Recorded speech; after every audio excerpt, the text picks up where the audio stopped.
rosas y una pala tienen el corazón y la piel a sangre fuego le ha curtido hasta los huesos. Cada cosa que ha vivido le ha mostrado el duro caminar. Bien o malo es un pecado, pecado es lo negado, esa es la realidad.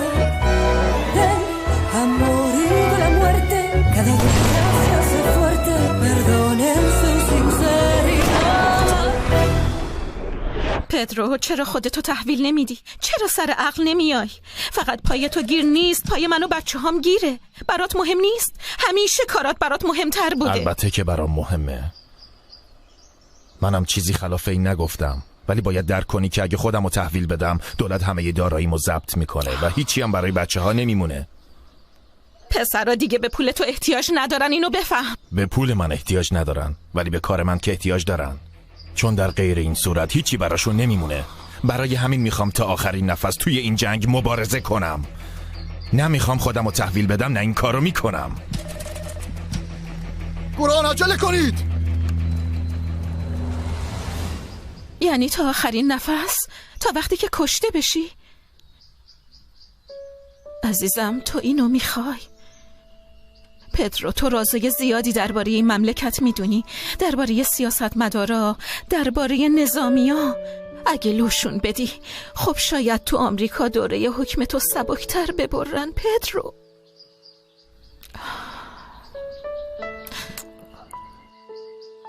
ترجیح میدم بمیرم، ولی این کارو نکنم. دربارش فکر کن. خیلی از این راه نجات پیدا کردن پدرو. مثل این که متوجه نیستی. ما مثل یه مش حیوان 5 ساله قایم شدیم، حتی نمیتونیم به پسرامون نزدیک بشیم. 5 ساله نه درست زندگی کردیم و نه درست خوابیدیم. خوب فکر کن، این که نشد زندگی پدرو.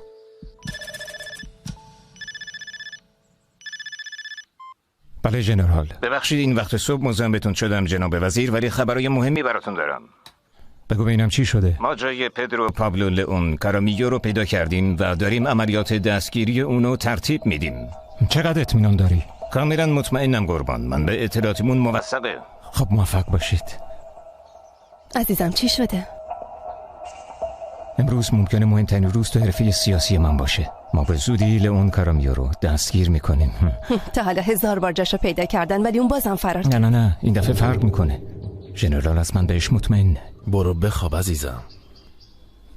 نمیتونم، من همسرتم. به خاطر همین دوست دارم، ولی خودمو تسلیم 4 تا سیاستمدار که از دست خود من نون میخورن نمی کنم. کسایی که حزباشونو با پول و وسایل من راه انداختن و حالا میخوان گیرم بیارن تا اینکه رأی بیارن. این درست نیست. یا من کار اونا رو یه سره میکنم یا اونا. نمیذارم هر کاری که دلشون میخواد بکنن. مطمئن باش.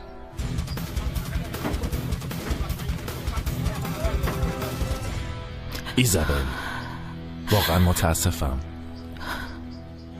ولی این جنگ جای صلح نداره. منم کوتاه نمیام. متاسفم. اونا میکشنت. با این کارت آخرش میمیری.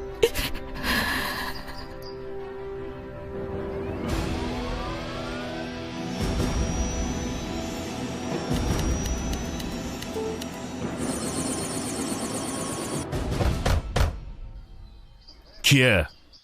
منم قربان، پریس. بگو ببینم چی میخوای پریس؟ رئیس آقای وینسنت اومده اینجا، همونی که از مکزیک آوردیمش. بهش بگو الان میام. بله رئیس. که میخوای دست از کار کردن تو جایی که میخوابیم برداری؟ این کار زشته.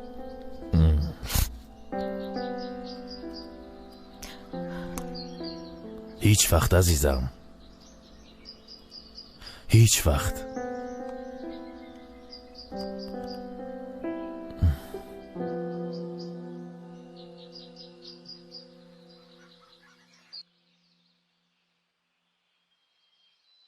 قربان، آقای کن طبقه اولن، تو اتاق پشتی منتظرتونن.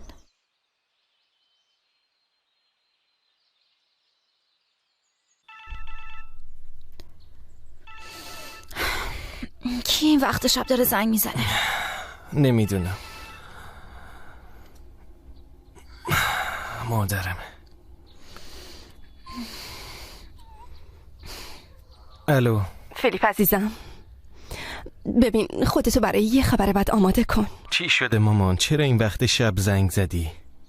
مثل اینکه به پدرت گفتن به زودی الکاپو رو دستگیر میکنن. چی؟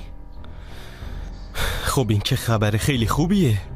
شاید برای رئیس جمهور خوب باشه ولی برای من اصلا خبر خوبی نیست.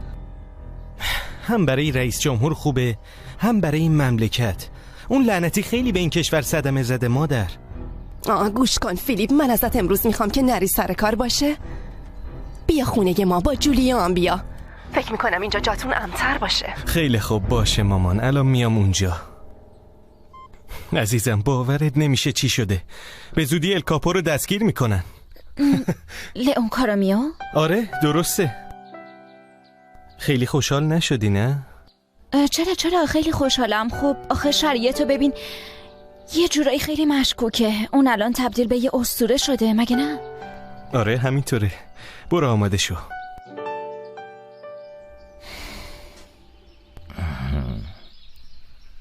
جفت. 2 جفت.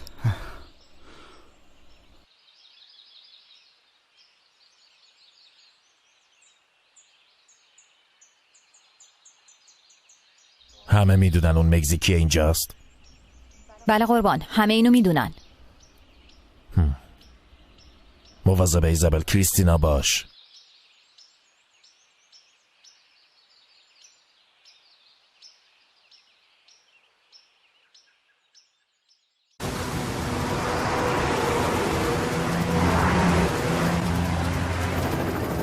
مأموریت چیه؟ ما همه آماده ایم.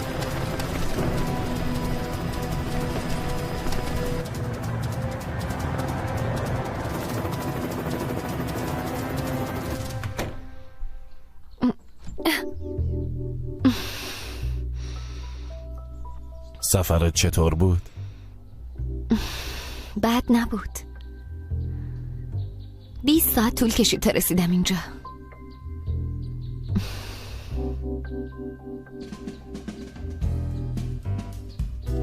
ولی ارزششو داشت.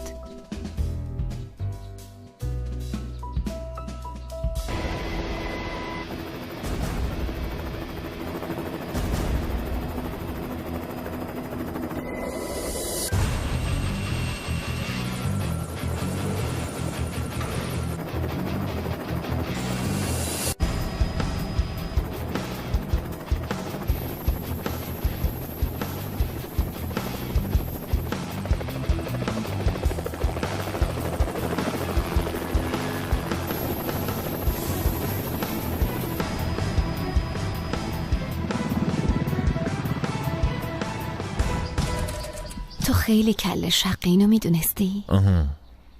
چطور تونستی پاشی بیای تو مزرعه کنار پابلو اسکوبار قایم شی ها؟ چون آخرین جایی که دنبالم میگردن اینجاست. پلیس و ارتش هیچ وقت فکرشو نمیکنه که من در حال حاضر دارم کنار مزرعه یه جاسوس زندگی میکنم. اعتراف میکنم که تصمیم زیرکانه‌ای گرفتی. واقعا؟ خب چه خبر؟ رئیس جمهور تو این هفته 3 بار با نیروهای نظامی و وزیر دفاع ملاقات داشته. میدونه اگه تو رو گیر بیاره میتونه انتخاباتو پیروز شه. آمار هنوز نشون میده اون بازنده است. میدونستم. لعنتی. اونا نیروهاشونو بیشتر کردن پدرو پابلو، و باید بگم همینطورم جایزه رو.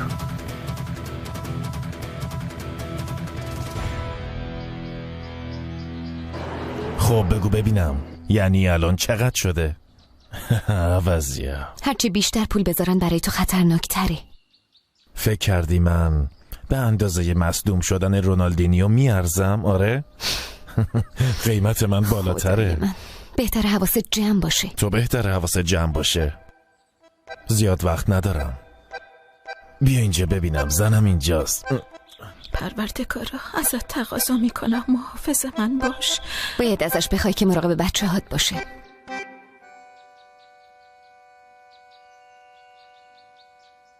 گوش کن مارسلا، فقط یه بار این حرفو بهت میزنم، تکرارشم نمی کنم. بچه های من وجود ندارن، اونا گم شدن و احتمالاً مردن. فهمیدی؟ نه میخوام بدونم فهمیدی؟ آره. خیلی خوب، پس باید تمام اطلاعاتی رو که راجع به اونا داری از اینجا پاک کنی. مفهومه؟ ای پدر ما که در آسمانایی. چطور یکم دیگه مصاحبه رو پیش ببریم؟ تا حالا اندازه نصف یک کتاب شده. خیلی برات خوشحالم.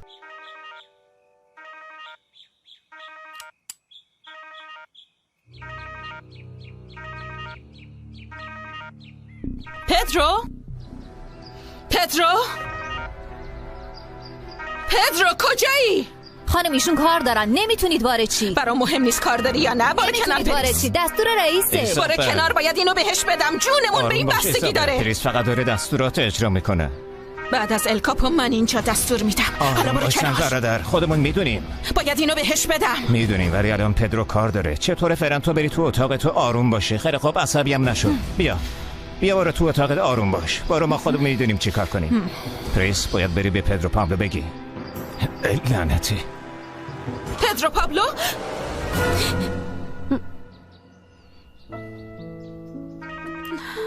تو اینجا چی کار میکنی؟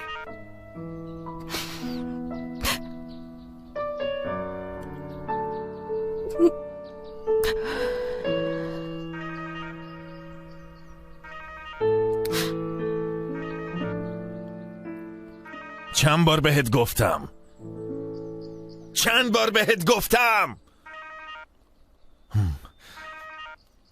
تو درد سر افتادی.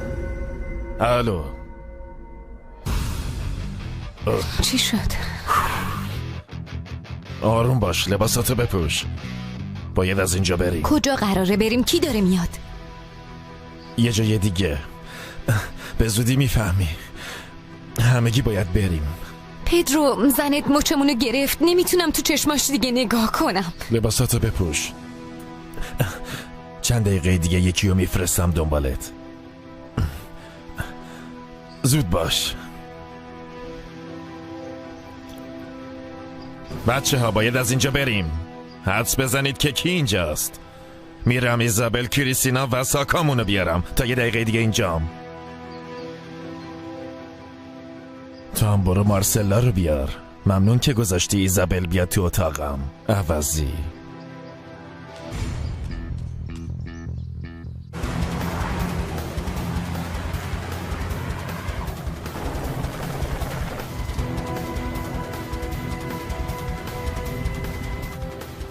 زود باش عزیزم. دیگه به من نگو عزیزم. پس فطرت. 2 دقیقه بیشتر وقت نداریم که از اینجا بریم بیرون. خواهشن الان شروع نکن. میتونی تنها بری، منم خودم میرم. فهمیدی؟ اوضاع رو بدتر از این نکن ایزابل. من اوضاع رو بدتر نمی کنم. فکر میکنی من اوضاع رو بدتر کردم؟ انگار نه انگار چیزی شده. ما آماده‌ایم رئیس. یه بار دیگه ازت میپرسم، فقط یه بار دیگه ازت میپرسم، منو نگاه کن. ببین زانو زدم، دارم بهت التماس میکنم. با هم بیا عزیز دلم، خواهش میکنم. نه، من همراه کسی که با شوهرم میخوابه نمیشم. مطمئنی که نمیای؟ آره. خیلی خوب، باشه. قبوله. تاتو بله قربان. بیا اینجا. ای بلم کنین. نه میدونم سخته عزیزم. ساکا رو بیار. بله قربان.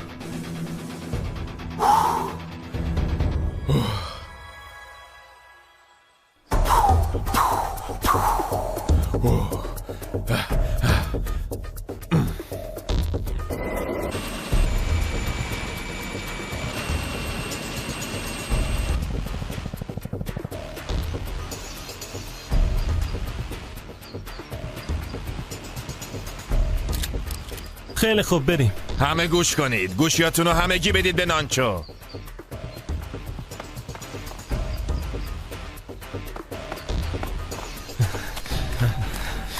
کجا میریم رئیس؟ خفه شو بدو. بلش کن. تاتا صبر کن بیا اینجا. تلفنتو بده من. تلفنت. بذار. خیلی خوب. برو. ترس. بله قربان. ترس صبر کن. تلفنتو بده من. گم شده. مطمئنی گمش کردی؟ زود باش، هلیکوپتر داره میاد. اینا هاشش. بگیرش. بیا بریم. بدو. بریم برو.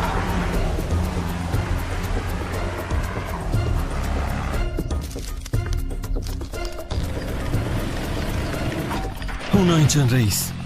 یه مشکلی پیش اومده قربان. مارسلا نمیخواد موبایلش رو تحویل بده. تلفنتو بده به من. نه نمیتونم بدمش بهت. نمیخوام شماره هامو از دست بدم. این مشکلی نیست. اگه موبایلتو بیاری ردیابیمون میکنن.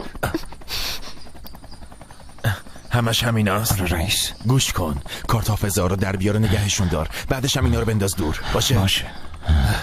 همتون گوش کنین. میخوام همتون با هم دیگه سری بدوین. باشه؟ فهمیدین؟ بله رئیس.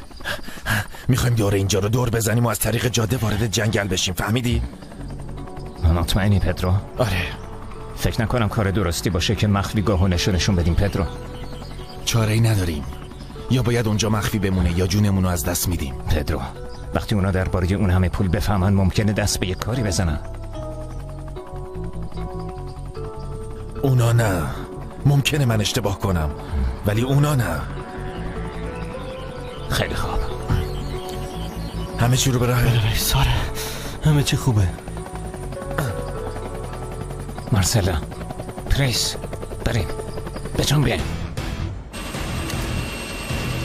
توجه 2 دقیقه مونده به هدف. ما محافظتیم. باید هوا تو داشته باشیم. پس حواست جمع باشه. چمو شما برای همین بهمون پول میدین قربان.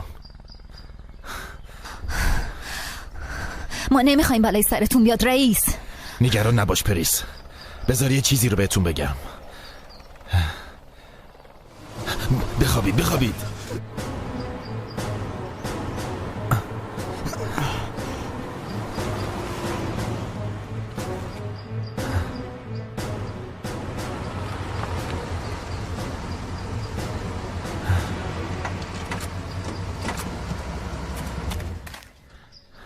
همه جا رو بگردین. بخوابید. مارسلا خفه شو وگرنه میکشمت. خبری نیست قربان. دلیلی نداره من مثل جنایتکارا فرار کنم. پدرو پابلو حق با مارسلا است. اگه بخوای من اونا رو میبرم مخفیشو میکنم بعد میم سراغ تو. نقشت چیه؟ میخوای بذاری اونا منو بکشن بعد بیای پولا رو ببری؟ آره؟ همیشه یه آدم رذل بودی از همون بچگیت. نه پدرو. چی میخوای بذاری اونا منو تیکه تیکه کنن؟ نه من هم چه کاری نمی کنم. خفه شو وگرنه میکشمت.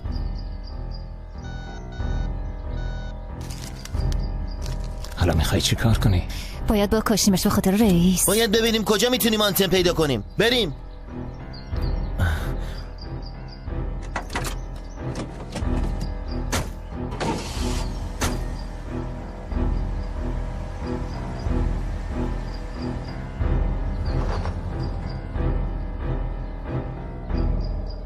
بریم زود باشین. من اول میرم. باشه برو. باشه رئیس. برو.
رئیس ترتیب تلفن رو دادم.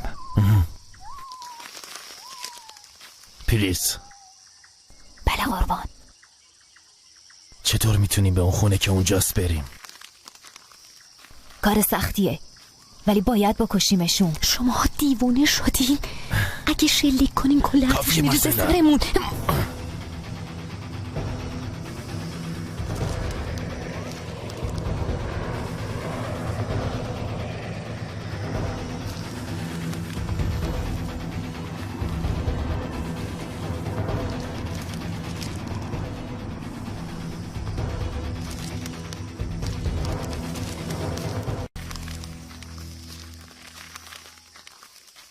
اطاعت میشه گروهبان.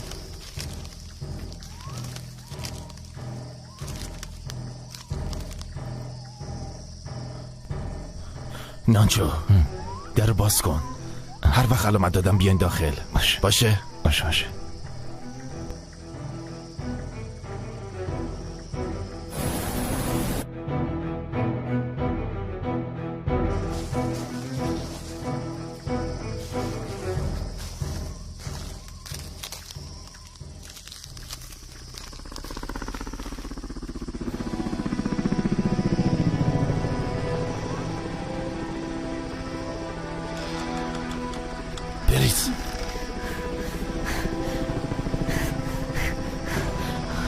اول من میرم.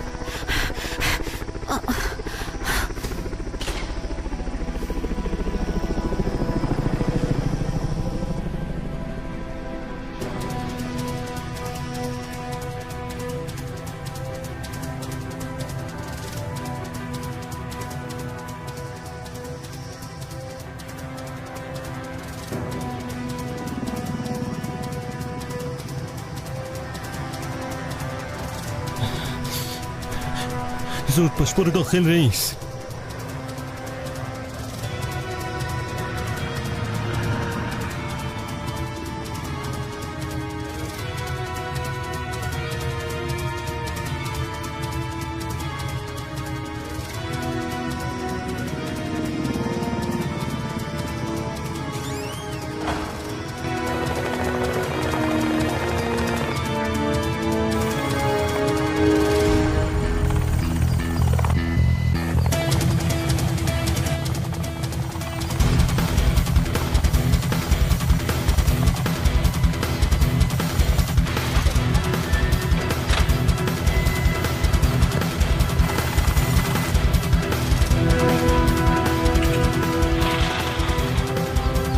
خیلی خوب بچه‌ها زود باشید.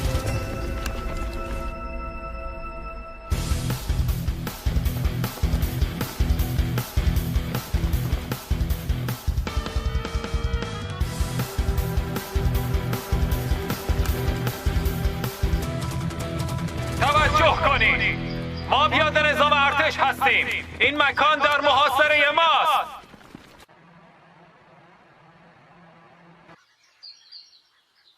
تمامی کسانی که داخل یا اطراف خونه هستند 30 ثانیه وقت دارن دستاشون رو بگیرن بالا و بیان بیرون.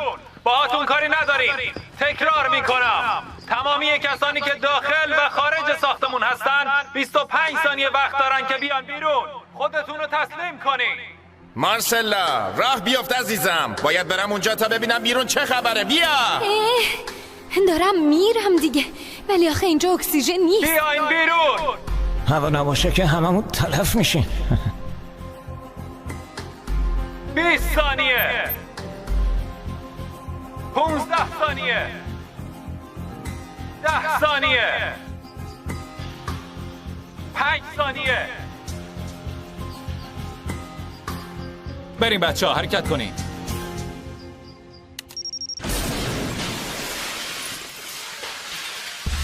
ته تونل رو دارم میبینم. چقدر دیگه مونده؟ حدود 10 متر. پس دیگه داره میرسه. بیاین وارد چی؟ از اون طرف حرکت کنید. وارد چی؟ بالا رو مواظب باش. بالا من سمت چپ تحت نظر دارم. از این طرف بهتره که وارد چی؟ آروم حرکت.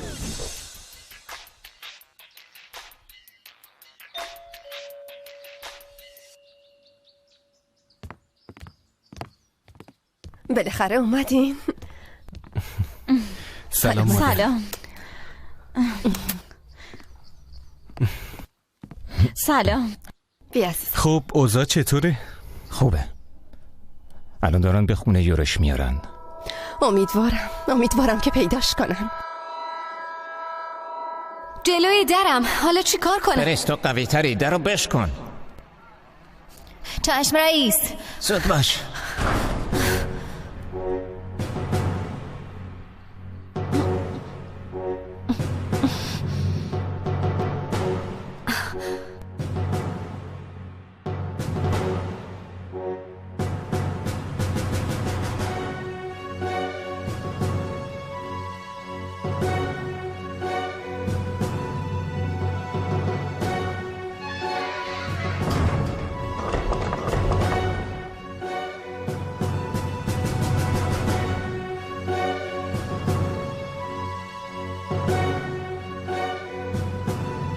نانچو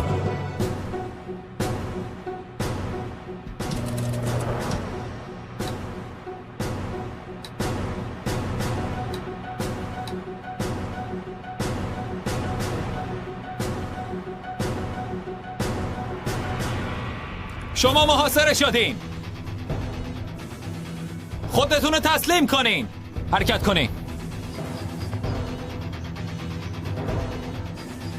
نانچو مانیتورا رو روشن کن. چمو این رادیوه. بله قربان. مارسلا همونجا بمون عزیزم. این دوربینا کجا کار گذاشته شدن رئیس؟ ندیده بودمشون. اونایی که طبقه بالا کار گذاشتم اصلا قابل رؤیت نیستن. به صورت رندوم از مزرعه و اطرافش تصویر میفرستن.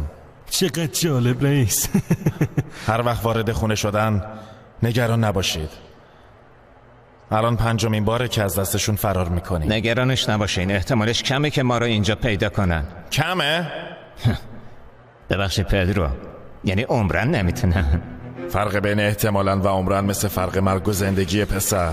رئیس امکانش از اونا ورودی مخفیگاه رو با هلیکوپتر ببینن. نگران نباش پریس، اونا ما رو پیدا نمیکنن. چه قدرت تخیلی داریم. طراحی این مخفیگاه و یه طراح صحنه از هالیوود انجام داده. چطور تونستی همچین کاری کنی؟ البته تا وقتی اون طراح حرفی نزنه جامون امنه. او نه نمیتونه. چی؟ چون مرده. خب هر کسی که تو ساخته این مخفیگاه دست داشته مرده. از مهندساش بگیر تا کارگراش، سازنده ها و اون خانومی که اینجا غذا پخت میکرده، همشون تا تو. امیدوارم که سرنوشت ما مثل سرنوشت اونا نشه. فکر میکنی اگه من همچین قصدی داشتم تو رو برمی داشتم یا بردم اینجا؟ من فقط به شماها اعتماد دارم. کاملا شماها خودتون اینو به هم ثابت کردید. بهتره همین کارم بکنید. ازتون میخوام موقعیت اینجا رو جز بزرگترین رازهاتون نگه دارین. بله رئیس. با من هستین؟ آره هستیم. خیلی خوب، پس بهتره که جشن بگیریم. اونایی که میخوان سرحال بشن و خودشونو تمیز کنن همون اونجاست. حوله هم هست، یه قاچاقچی که هر روز فرار نمیکنه. از کندور 1 به کندور 3. از کندور 1 به کندور 3. کندور 3 جواب بده. ژنرال لعنتی، حالا باید چی بهشون بگم؟ ژنرال متاسفانه براتون خبرای بدی دارم. ماسی به ماهواره وصل شو. بله صدفان، همین الان. ژنرال ما ارتباطو برقرار کردیم. فعالش کنم؟ فعالش کن. بفرمایید قربان. کندور 3 منتظر جواب مثبتتون هستیم. کندور 1 متاسفانه باید اعلام کنم که هدف توی موقعیت مورد نظر نیست و فکر کنم دوباره فرار کرده قربان. مأموریت دقیقاً طبق برناممون پیش رفت قربان، ولی تا حالا که کسی رو توی ساختمون پیدا نکردیم و برای همین باید به اطلاع برسونم که الکاپو فرار کرد قربان. این امکان نداره. خب من میرم قهوه درست کنم. منم بیا. نه عزیزم. برای چی انقدر مطمئنی که این دفعه الکاپو رو دستگیر میکنی؟ آخه این دفعه یه منبع خوب داریم. ژنراله. بله ژنرال. آها.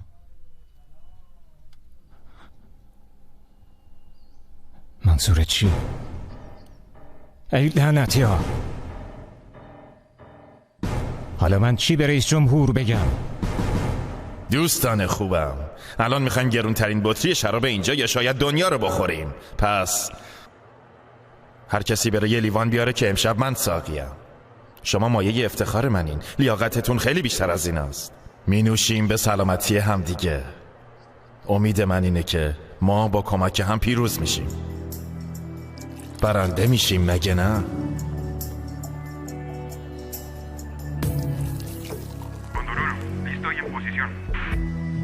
گوش کنید. هواپیمای تجسسی سازمان مواد مخدر الان اون بیرونه. اونا هرچی داشتن ورداشتن افتادن دنبال برادر من. مثلا با چی؟ اونا همه چی دارن. سیستم ردیابی سیگنال که باهاش تماسمون رو ردیابی کنن، دوربین دید شب، سیستم شناسایی سیگنال الکتریکی، شناساگر اشخاص که گرمای بدن رو کاملا تشخیص میده. با این همه تکنولوژی هنوزم نمیتونن سری جامونو پیدا کنن؟ امکان نداره عزیزم. ما 6 متر زیر آبیم. این دیوارا 40 سانتی متر ضخامت داره و از سیمان خالص ساخته شده. زنم حالش چطوره نانچو؟ تا یه ساعت دیگه بیدار میشه. خدای من، امیدوارم وقتی بیدار میشه به اندازه کافی از اینجا دور شده باشیم، چون اصلا نمیتونم تو چشاش نگاه کنم. چیه؟ نکنه میترسی؟ بگو ببینم ستون، هیچ خبری ازشون نیست؟ نه قربان، حتما مدتی میشه که از اینجا رفتن. نزدیکترین ردی هم که پیدا کردیم 10 کیلومتر از اینجا دورتره و رد پای چند تا بچه مدرسه‌ایه. دیگه هیچ خبری نیست. مثل اینکه اون پس فطرت دوباره از دستمون فرار کرد. خیلی عذر میخوام ژنرال، ولی به نظرتون بهتر نبود این عملیات رو 2 ساعت پیش انجام میدادیم؟ چون احتمالاً یه جاسوسی هست که اطلاعات الکاپو رو داره لو میده. مانکادا، من الان فقط نگران اینم که وقتی رئیس جمهور بفهمی شکست خوردیم چی کار میکنه. پس ساکت باش. نگران نباش، وقتی اون بیدار بشه ارتش از اینجا رفته، ما هم خیلی از اینجا دور شدیم. پس تاتو بیا جشن بگیریم. بیا این موفقیت رو جشن بگیریم.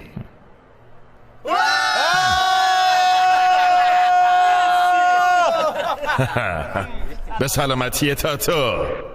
ببین پدرو، دارن اتاق خواب تو رو میگردن. نه ژنرال، یه جای گرم و نرم و یه مشت خرت و پرت به درد من نمیخوره. من میخوام الکاپو رو پیدا کنید. خواهش میکنم آروم باش عزیزم. درست شخص رئیس جمهور محترمه، ولی سلامتی تو مهمتره. آره پدر، مادر راست میگه. من خیلی احمقم. سارمینتو بهم گفته بود تا وقتی نگرفتیمش چیزی به رئیس جمهور نگم، ولی حالا باید زنگ بزنم و بگم دوباره اون فرار کرده. چطوره یکم صبر کنی؟ شاید پیداش کردن. بس کن عزیزم، اون یارو خیلی باهوشتر از این هاست. اون از مسیر مخفی فرار کرده، غیبش زده. اون همه منطقه رو مثل کف دستش میشناسه و مردم عادی هم بهش کمک میکنن چون بهشون پول میده. خب پس زنگ بزن به رئیس جمهور و همه چی رو براش تعریف کن. ما نگران حال اوضاع هستیم پدر.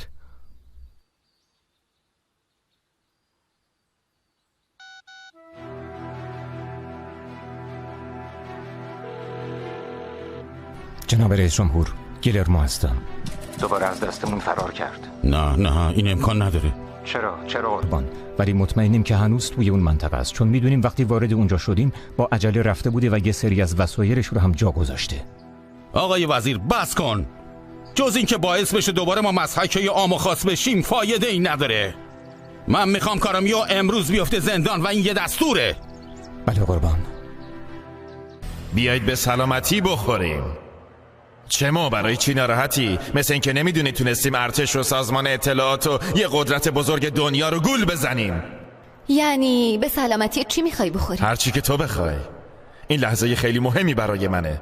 فکر کنم برای تو هم همینطور باشه، چون تو این مخفیگاهو ندیدی و من اینجا رو 5 سال پیش ساختم و تنها کسی که دربارش میدونست این آقا بود، این کچل دوست داشتنی.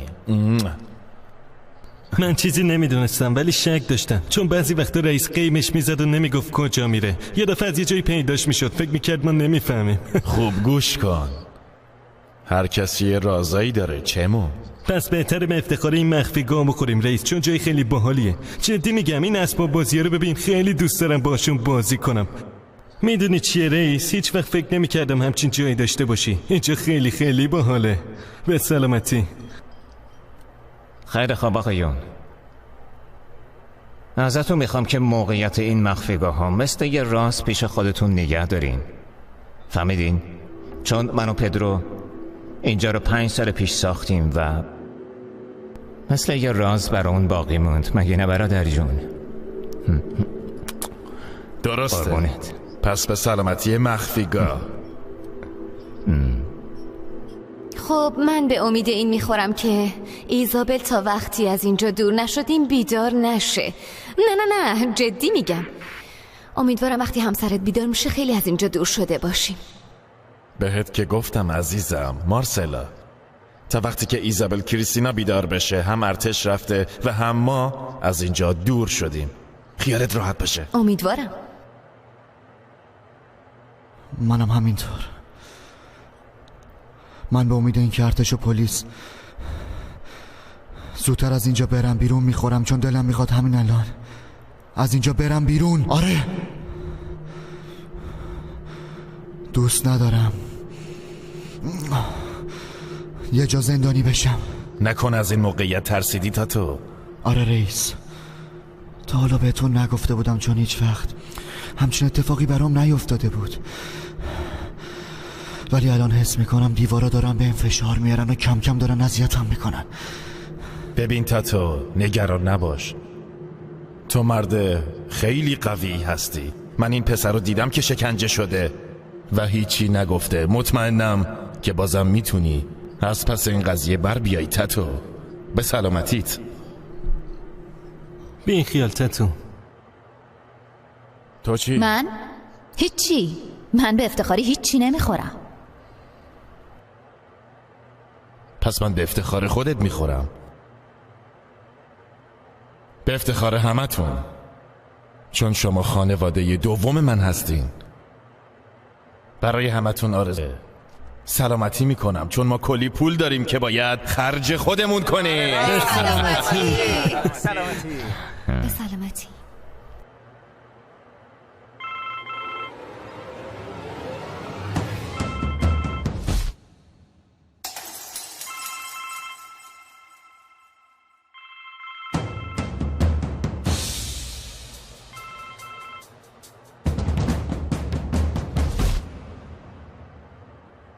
کی تلفن آورده؟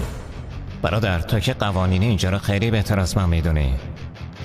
رئیس من مال خودم و تاتو رو دادم ناچو. کی تلفن آورده اینجا؟ زود باشه بگه. کار من نبود رئیس. تو بودی؟ نه تو که خودت دیدی تلفنمو دادم به برادرت. نکنه یکی دیگه هم داری؟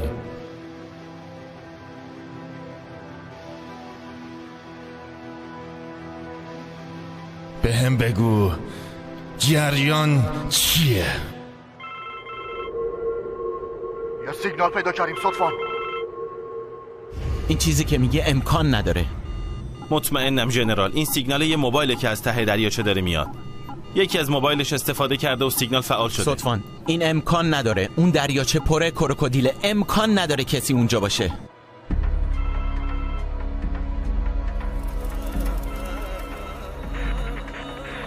مثل اینکه یه سر نخ پیدا کردیم قربان.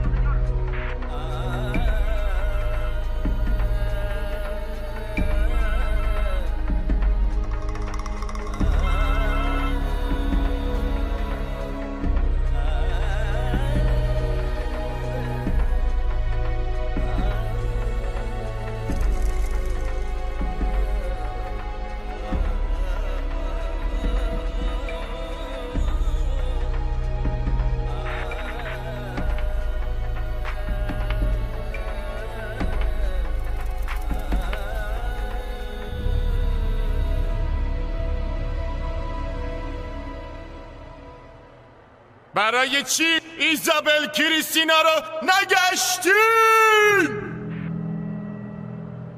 همه چی خیلی سریع اتفاق افتاد پدرو. پاک کریستینا رو یادمون رفت.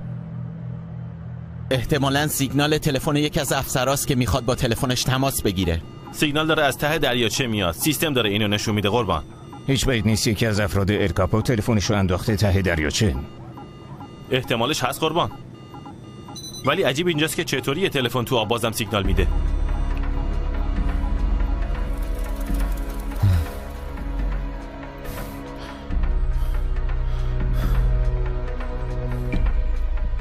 افراد اجازه ندارن تو مأموریت تلفن همراهشون ببرن. اونا دارن رد تلفن رو میگیرن.